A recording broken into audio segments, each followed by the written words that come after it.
Okay, so we'll see that independence. Before independence, before 1947, what was there?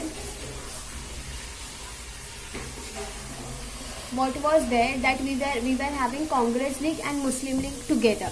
Together we were fighting for the independence, of course, and that we want independence from the Britishers. We don't want to be, of course, under the Britishers. So there was freedom struggle. Both were doing this freedom struggle.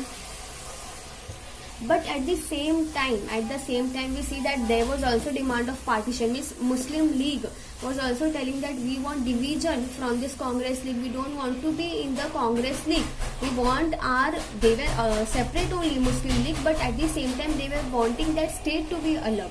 I mean, they told that हमारा state जो है अलग होना चाहिए. मतलब मुस्लिम league जो constitution या कुछ जो आइडियाज़ लाती थी वो एकदम अपोज में होते थे, दोनों के बीच में दरार आ जाती. तो इसलिए हमेशा मुस्लिम लीग का कहना था कि हमें अलग एक अपनी कंट्री चाहिए, हम अलग अपना एक स्टेट फॉर्म करेंगे. उसमें जो है मुस्लिम लोग रहेंगे, ऐसा कुछ फिक्स नहीं था मतलब, बट हाँ जो लोग रहेंगे वो मुस्लिम लीग के द्वारा दिए गए प्रोविजंस के द्वारा ही चलेंगे, वो एक फिक्स्ड था. इसलिए हमें जो है डिवीजन चाहिए. तो ये भी था कि भी विश ऑफ इंडिपेंडेंस तो था ही, but demand for partition was also there. Okay, demand for partition was there by Muslim League. Now what happened that Mountbatten plan के. माउंटबेटन प्लान क्या कि ब्रिटिशर्स ने दिया. ब्रिटिशर्स ने कहा कि अगर पार्टीशन होता है, if partition takes place between Congress League and Muslim League, तो हम इंडिया से चले जाएंगे. क्योंकि इसमें देखो कहीं ना कहीं ऑफकोर्स ब्रिटिशर्स को पता था कि अगर मुस्लिम लीग कांग्रेस लीग का डिवीजन होगा, मुस्लिम की कंट्री अलग, देन इंडिया अलग फॉर्म हो जाएगी. तो इससे क्या होगा, ऑफकोर्स जो लड़ाई फाइटिंग्स होती रहेगी. और ब्रिटिशर्स का कहीं ना कहीं ऑफकोर्स वो एम था कि अगर वो जा रहे हैं तो इतनी आसानी से जाएंगे नहीं, वो कुछ ना कुछ तो छोड़ के जाएंगे जिससे कि हमेशा डिस्प्यूट बना रहे. यस, तो ये माउंटबेटन प्लान उन्होंने इंट्रोड्यूस किया कि yes we will give you independence, we will go from India, but if and only if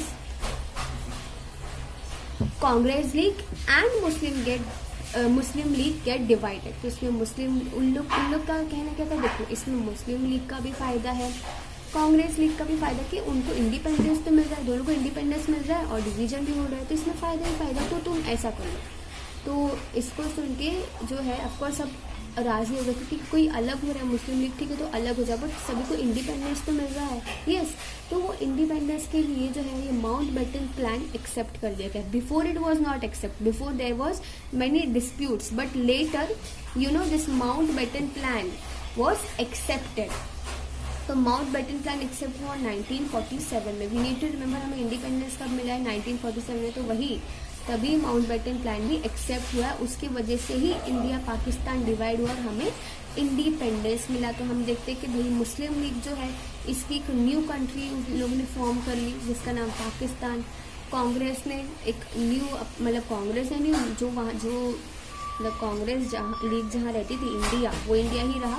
India तो इंडिया ही था, बट जो मुस्लिम लीग थी वो उन्होंने अपना सेपरेटिज्म कर लिया और उन्होंने अपनी कंट्री का न्यू नाम दे दिया पाकिस्तान. ठीक है, तो ये चीज़ हमें देखने मिलती है माउंटबेटन प्लान के तहत ये सारी चीज़ें हो रही है. डिवीजन हुआ, इंडिपेंडेंस मिला. ठीक है, माउंटबेटन प्लान क्योंकि एक्सेप्ट हो गया, इंडिया पाकिस्तान डिवाइड हो गया. ठीक है, डिवाइड हो गया. अब उनके मुताबिक इंडिया से ये ब्रिटिशर्स को चले जाना चाहिए. ठीक है, पाकिस्तान चला गया, इंडिया है. अब इंडिया में अभी ये ब्रिटिशर्स है तो इनको चले जाना चाहिए उनके प्लान के मुताबिक. Yes, that is what they have told in Mountbatten Plan. If partition takes place between Congress League and Muslim League, will go from India. So then the partition took place in 1947. Now the Britishers should move, of course. तो Britishers की parliament जो थी, government of India act 1935 जो थी, उन्होंने act पास किया.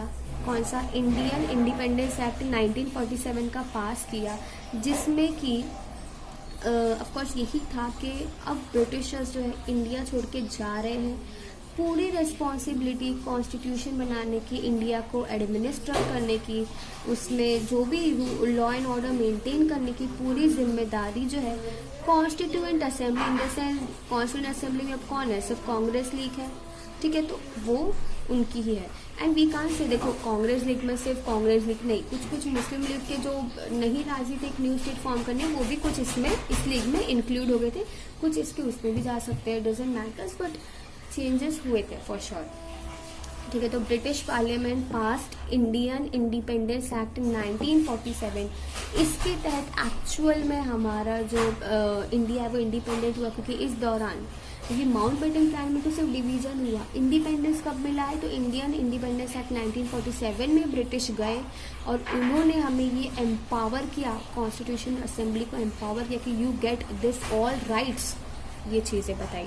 ठीक है, तो हम देखते हैं कि इंडिया इंडिपेंडेंस एक्ट 1947 में पास हुआ, जिसमें कि उस एक्ट में लिखा था कि लेजिस्लेशन और एग्जीक्यूटिव की पूरी जिम्मेदारी कॉन्स्टिट्यूशन असेंबली के ऊपर है। ठीक है, और जो एक्चुअली बेसिक सोर्स था, वी सी दैट